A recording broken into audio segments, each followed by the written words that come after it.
I have never done myself, but I saw someone do it.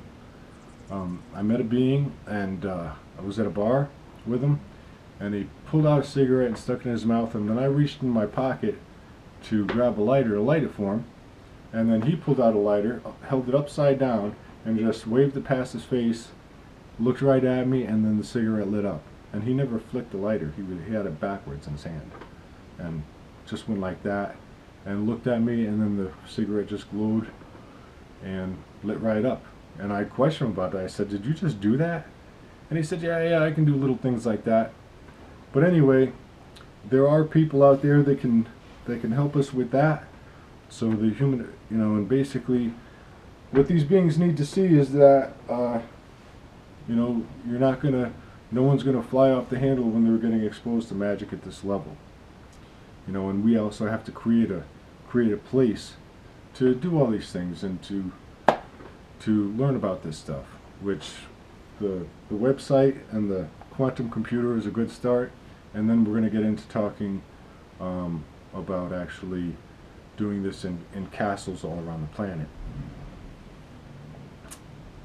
The next one, electrotelekinesis, the ability to control, generate, or absorb electrical fields. And that I have done myself several times. And I'm not sure why, and I cannot control when I do it, but I have done it several times, and I think the reason why I'm able to manipulate that, and I probably have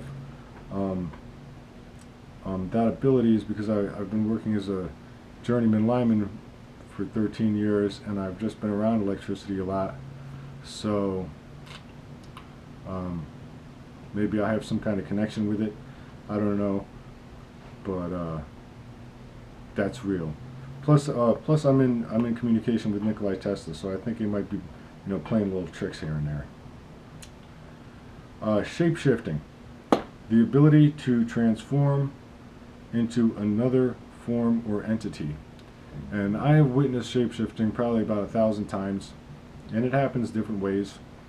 Sometimes it happens and the person will, their face will just shapeshift into someone else, and I believe sometimes when that happens, I'm the only one able to see it in certain cases, because sometimes it happens in public, and when these things happen in public, I look around because I would think people would be freaking out, but nobody's freaking out. So sometimes I think I'm the only one who has the ability to actually see it, or maybe that entity, whatever, whoever the entity is that's shape-shifting, focuses on me and allows me to see into that, or I'm not exactly sure, but I can attest to the fact that it's real, and that's a superpower that I would love to have. So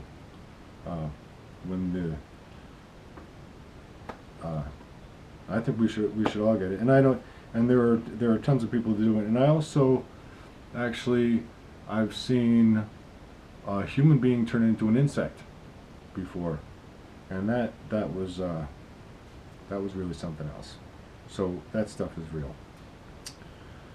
Invisibility, the ability to render the user unseen to the naked eye and or other forms of perception.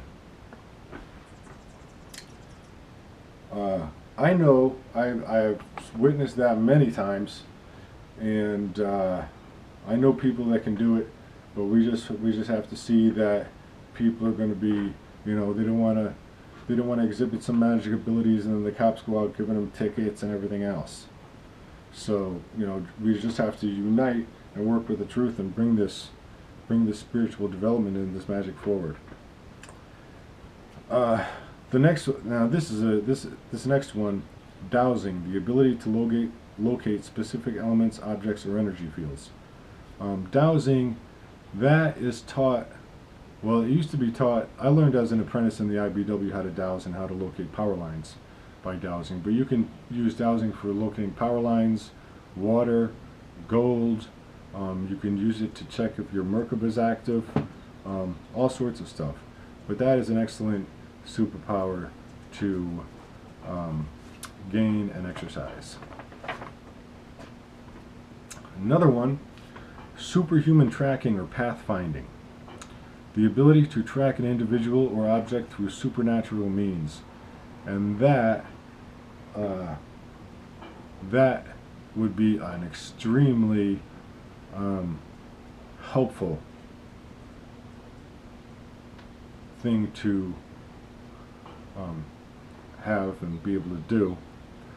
And actually, when you evolve to a certain level, a certain dimension, and I'm not sure what dimension this is, it's an extraterrestrial level, but your Merkaba is kind of like a fingerprint, and plus the vibration that your body vibrates is specific to you, and that's just specific to you.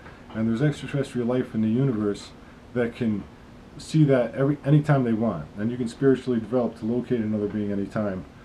And right now, a lot of times they put chips in people or track them in other ways, and basically what that's doing is that's giving people that have not spiritually developed to the point where they can do it the ability to track someone.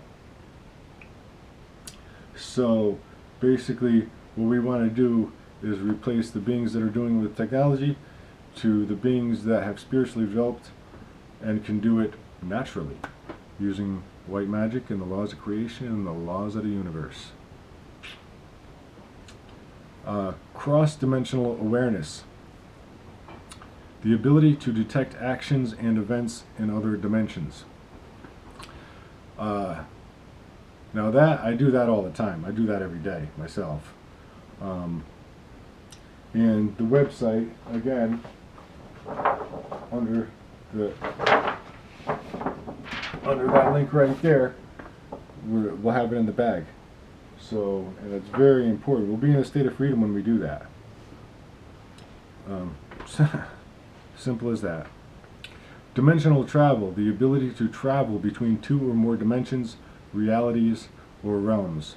And as I said when I flew, and then I've done it. Actually, I've done it several times. And I don't want to get into all that. We'll see how people react to this information. But dimensional travel is very important. But you have to have an active Merkaba for that. If your Merkaba is not active, then you can't pop out of this dimension into another one. So that's got to be active. I can't stress that enough. Teleportation, the ability to move from one place to another without occupying the space in between. And I have